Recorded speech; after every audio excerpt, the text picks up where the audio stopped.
Tu sais ce que j'ai vu à la téloche, ma Véro, tu vas tomber de ta chaise. Accroche-toi à tes rideaux, je te jure. C'est un facteur qui proposait des injections de Botox sur la selle de son vélo. Voilà, dans sa sacoche, il y avait des picouzes, et puis au milieu, des lettres vertes, des colis recommandés, bah paf, il repulpait les babines. Les gens sont stone en 2025, je te jure, ma Véro. Est-ce que tu te verrais te faire ton frottis par ton boucher? La question est là. Certes, il tâte de la belle escalope au quotidien, mais bon, moi je vais pas aller voir mon poissonnier pour qu'il me fasse mon épilation. On parle pas la même moule, tu vois, ma Véro, chaque corps de métier se respecte.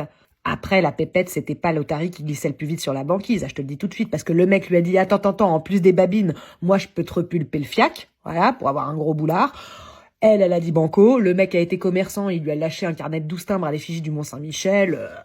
La meuf, elle y a vu l'affaire du siècle, hein, donc... Bah, elle est défigurée, la puce, bien sûr. Au niveau de sa bouche, bon, bah, c'est un sofa convertible 3 places sur lequel elle peut clairement faire dormir 4 personnes, voilà. Et puis au niveau des fesses, le Mont-Saint-Michel, ah bah, elle s'assoit dessus maintenant, clairement. C'est pas une métaphore. Ah, il lui a mis un astéroïde sur le derrière. C'est dégueulasse, voilà. Mais bon, elle pourra entretenir une jolie correspondance grâce à son carnet de timbres, donc voilà. Les gens sont neuneux, Véro. Les gens sont neuneux. Oui, bonjour. Une inscription? Ah non, moi je suis en pause dans 10 minutes, donc je vais pas pouvoir vous aider. En plus, pour les inscriptions, c'est sur ce PC-là. Mais là, il est éteint, donc il faut l'allumer. Et puis, il n'y a que Sandra qui s'est allumé les PC. Et malheureusement, Sandra est partie également en pause. Elle revient dans 3 ans. Des informations sur les horaires d'ouverture et de fermeture. Alors ça, j'ai pas, c'est sûr. C'est peut-être Thomas qui pourrait vous renseigner parce que lui, il a les horaires d'ouverture. Mais là, Thomas, il est parti en formation maîtrise des horaires d'ouverture, justement. Il revient dans 6 semaines. Et c'est Bernard qui détient les informations concernant les horaires de fermeture. Mais Bernard est malade. Voilà, pour une période indéterminée. Je peux peut-être demander à Cathy. Parce que Cathy, fut un temps, elle connaissait les horaires d'ouverture et de fermeture. Donc, ce que je vais faire, je vais prendre un stylo, une feuille.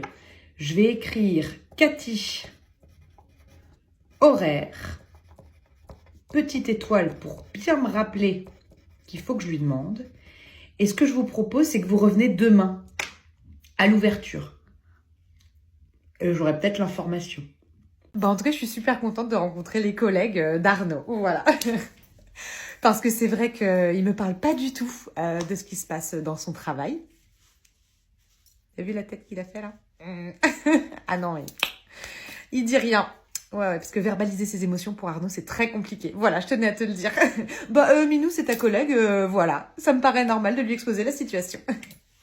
Au niveau de ses sentiments, c'est vrai qu'Arnaud est sec comme un string sur une corde à linge. Ouais. Il n'y a rien qui sort. Et ça, c'est parce qu'Arnaud a été abandonné en fait par son père quand il avait 5 ans. Voilà. Il faut le dire, chaton, faut arrêter d'en avoir honte. Non. Non, parce qu'Arnaud a tendance à tout verrouiller, tout garder, et puis un jour ça va péter. Alors là, Pompéi, hein. Ah, il y aura du dégât. Ah ouais.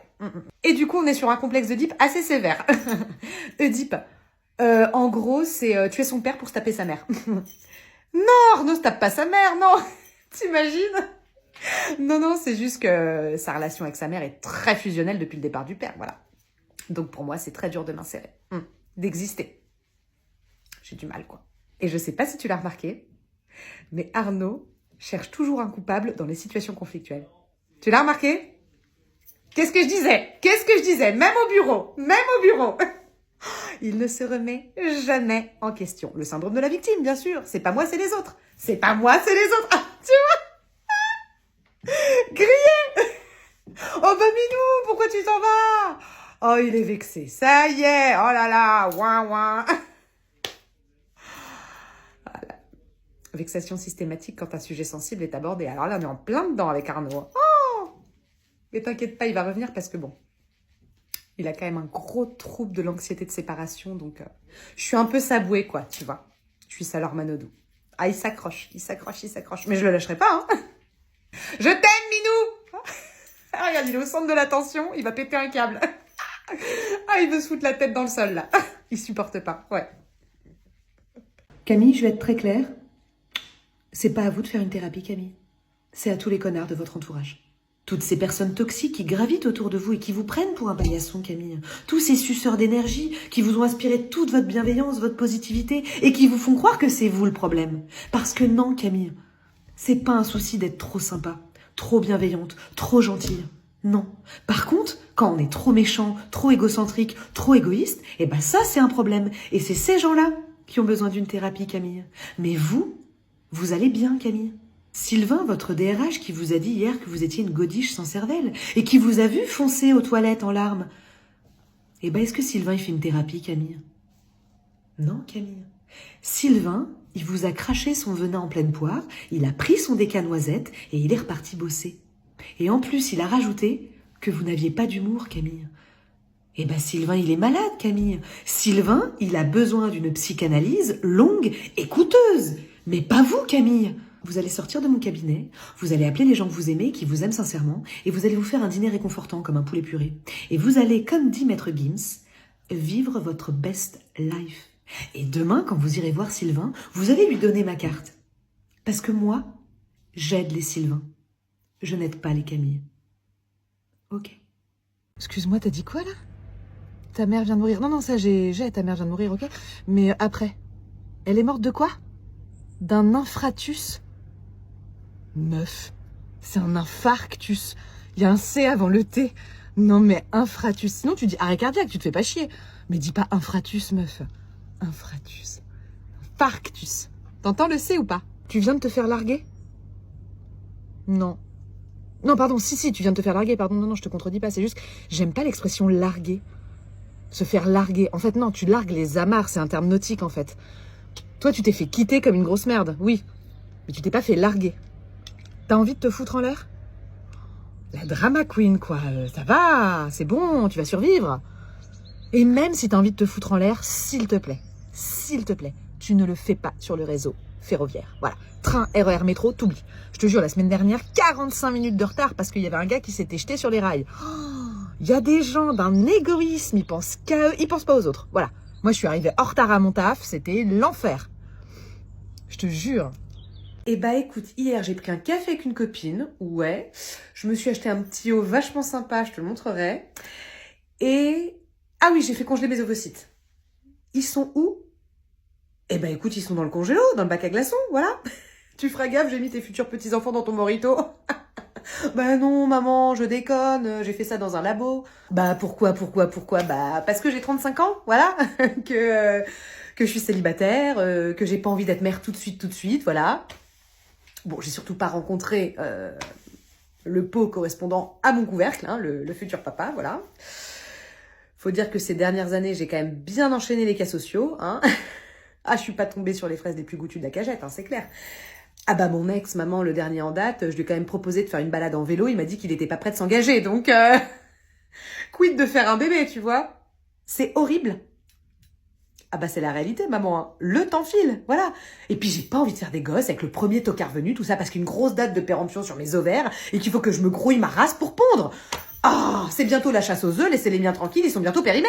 Et puis je serais un mec, on se poserait pas la question. Ils ont toujours les gonades bien pleines, le chargeur au taquet, les spermatos au garde à vous. Voilà, ils peuvent se reproduire avec un pied dans la tombe, c'est génial.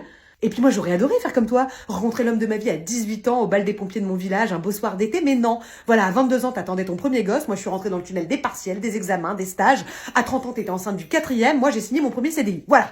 Alors je suis désolée maman si le seul truc que t'es dû à congeler dans ta vie c'est des bûches de Noël et des glaces choco-vanille, mais moi je suis obligée de prendre des mesures, voilà. Il est comment ton morito? Eh oui, j'ai arrêté d'allaiter belle maman, voilà. Pourquoi? Parce que j'adore les dents de la mer, mais pas sur mes seins. Cet allaitement a été un calvaire du début à la fin. Voilà. Quand il est né, votre petit-fils, j'avais des obus de lait. Voilà, j'aurais pu nourrir toute l'île de France et une partie du Grand Est. Et puis un jour, je ne sais pas pourquoi, les 2 gros menhirs que j'avais en guise de seins et que je calais difficilement dans des parachutes géants se sont transformés en gants de toilette. Voilà, les 2 Smarties oubliés du fond du paquet. Votre petit-fils m'a arraché les tétons, il m'a fait saigner les mamelles comme jamais, je chialais ma race avant chaque tété, il m'aspirait les nibards comme un puissant Dyson. J'étais crevée, il passait sa vie sur mon nichon, même quand j'allais pisser. Pendant 8 mois, ma vie ça a été réveil, pompage, craquage. Réveil, pompage, craquage. Réveil, pompage, craquage. Réveil, pompage, craquage. Même une vache laitière, belle maman, elle passait plus de temps à kiffer avec ses copines dans le pré entre deux suçages de pie. Dès qu'il s'approchait de moi, je partais en crise d'angoisse. Vous vous êtes déjà fait téter par une agrafeuse, belle maman? Ça fait super mal. C'est pas un massage aux pierres chaudes, je vous assure. C'était Alien versus Predator. Il voulait me manger. Et moi, je voulais me barrer dans l'autre sens. Et j'ai pas envie de ressentir ça pour mon enfant. Il faut persévérer. Belle maman, j'ai eu des abcès, des crevasses mammaires, une mastite, un engorgement. J'ai donné. Je n'ai plus de sein, belle maman. C'est Verdun. C'est un champ de bataille, c'est un film d'horreur. Il avait faim tout le temps. Et moi, sa mère, je n'arrivais pas à le nourrir. Vous vous rendez compte, belle maman? L'allaitement, ça doit être du bonheur et ça a été mon plus grand malheur.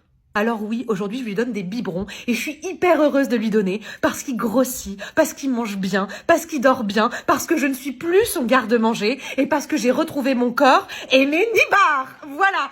Donc maintenant, tout se passe bien, on arrête de nous faire culpabiliser, on est heureux et on nous fout la paix. Merci.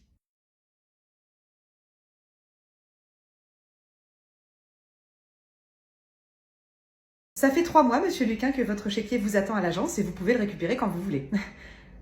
Vous le voulez tout de suite? Que je vous l'envoie illico presto dans le sud de la France? Alors, je suis désolée, monsieur Luquin, ça ne va pas être possible parce qu'en fait, la banque ferme dans 15 minutes et moi, je pars en vacances demain. Donc, vous vous en fichez, d'accord. Vous le voulez tout de suite, d'accord. Alors, je vais demander à un collègue, voilà, de vous le... Non. Que je me taise et que je bosse. Monsieur Luquin, comme vous ne comprenez pas le « je suis désolé monsieur, c'est impossible », je vais tenter une autre approche, voilà, qui est un petit peu nouvelle. Monsieur Luquin, allez vous faire foutre. Ça fait 6 ans que je suis votre conseillère bancaire, monsieur Luquin, et en 6 ans, j'ai pas eu le droit à un bonjour, un merci, un au revoir. Non, je serre les dents, je suis toujours sympa. Dans tous mes mails, je vous mets cher monsieur, je vous envoie du cordialement, je vous envoie mes respectueuses salutations. Je reste à votre entière disposition pour toute demande d'informations complémentaires, monsieur Luquin. Et en retour, j'ai rien. Walou.